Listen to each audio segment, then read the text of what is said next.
Welcome back to the Unknown Angler. So today we're going to make a Polarflash brush, which can be used in a lot of different flies.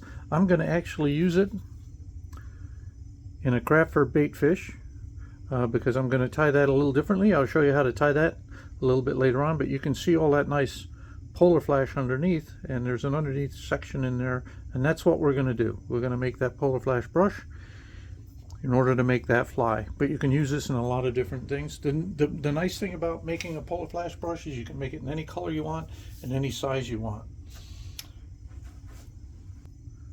We're going to start with some medium 0.006 stainless steel. Use the Oasis dubbing brush maker.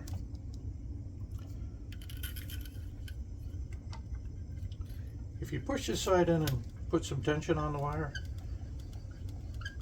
do about 10 turns, you get a nice, you can hear that, nice tight wire.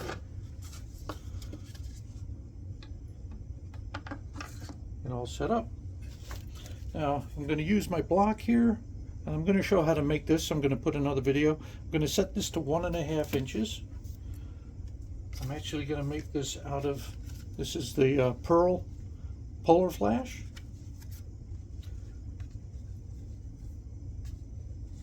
I'm going to cut off a decent sized section. No reason to brush this out or do anything with it. I'm going to come down here and cut 1.5 inches. Put that about halfway in between. Continue on down.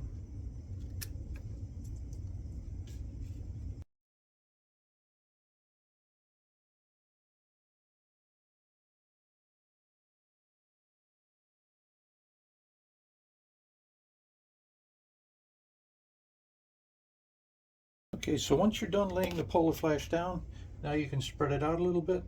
Just tap down on the top of it, move it around.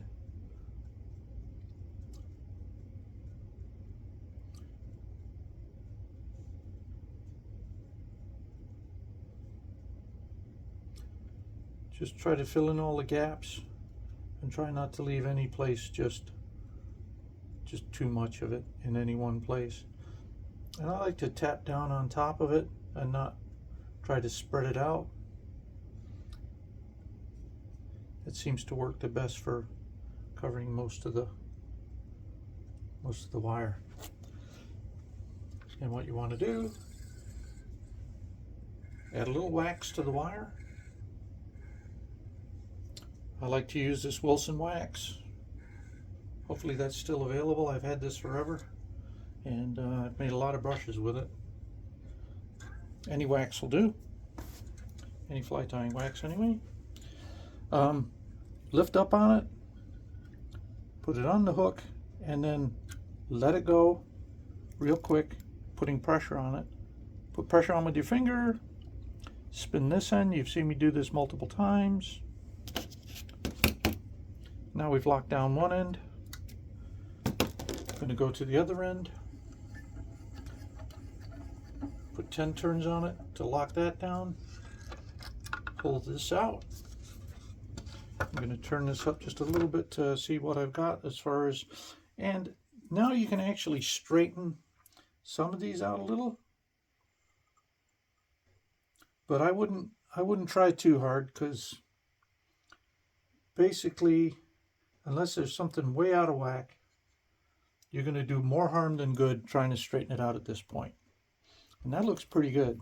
So I'm going to start spinning it. Really nice part. And this is why this is a very, very easy brush to make, and you should do this quite a bit. You notice how I'm not picking this out. This has enough stiffness to it that you don't need to pick it out. You don't need to use a big comb on it. And what I try to do is I'm looking at my this side over here, and what I'm waiting to do is put I'll overspin this. The reason is because this is a very sparse brush. You can see it right now, and I want to make sure that the wire is spun up tight enough that it's really putting down a lot of tension on the little fibers in here. That will keep that brush from coming undone. And right now, it's pretty darn good. That seems like it's pretty good. And that's really all there is to it. Very simple brush to make. And we'll go upstairs and I'll make a fly with it. I use this for underbodies and just adding some flash to some flies, not for general purpose tying. It's usually as an add-on. Anyway, if you've seen my video on the craftfur brush minnow, I use this 2/0 tarpon hook, which has a very short shank on it. I also like to tie them with a little bit different hook, which is the BS10s here from Gamakatsu. The difference here is obviously the shank length. This is a 1/0. This is a 2/0. They have the same hook gap. I'm not going to try to even explain that. But you can see the difference in the shank length in this tarpon hook to the stinger hook. It is also a much finer wire. If you're this will get you a much faster and better hook set because of the finer wire and the point on this. Okay, I'm going to fast forward to the point where I'm going to add in the Polarflash brush. So the reason I'm using a Polarflash brush on here is 2 reasons. Number one, we're going to end up using a very pretty dense craftfur brush a little bit later on. When you're using the short shanked hook, you would just wrap the whole hook with this. If you use a longer shanked hook like this, you don't want to wrap the entire length. You can do, you can do open winds on it to cut it down, but you don't want to really use a lot of the brush up.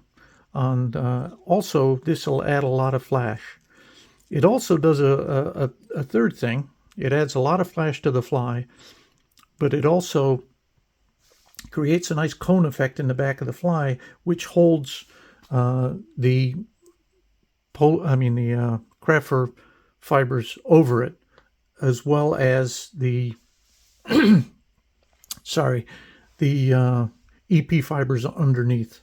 So what I do is about 1/3 of the shank of the hook is covered with the craftfur tail that I've already tied on. What I'll do is I'll cover that with the Polarflash brush.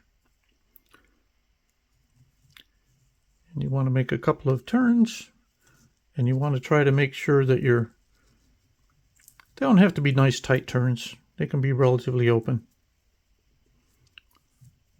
But you want enough Polarflash on the back there to make a nice little cone shape on the back.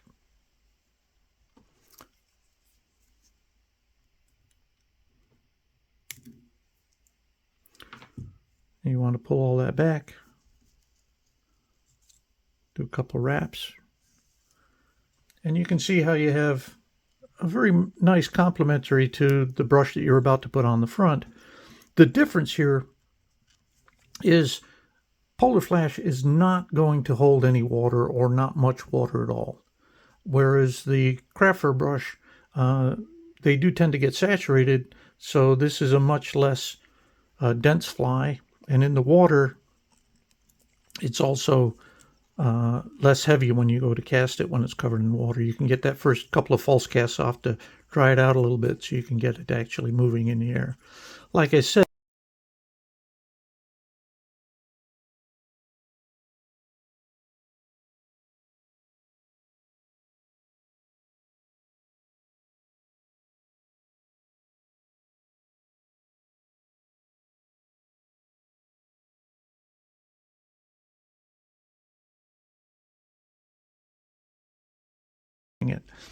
it holds its shape in the water. It holds that nice and you can see where that Polarflash comes in now. It's kind of the rear end of the rear portion of the fly. I'm not sure how well it comes out on the video, but all in here, there's a lot of Polarflash that comes through that looks really, really nice.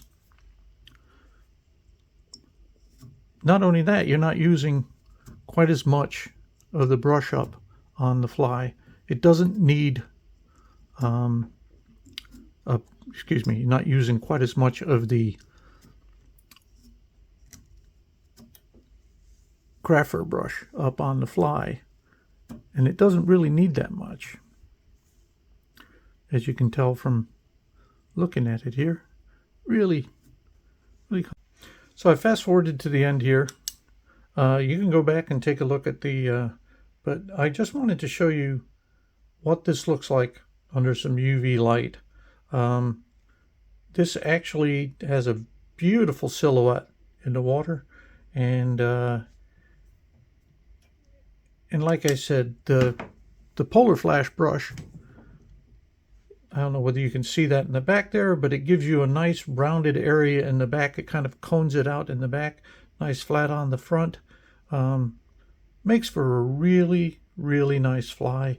And it extends the life of the craftfur brushes you tie, because you'll be able to get as many flies out of a craftfur brush on the longer shanked hooks as you do on the shorter shanked hooks. Anyway, there it is. Polarflash brush, craftfur baitfish. Great little fly for all your saltwater needs. Anyway, see you next time.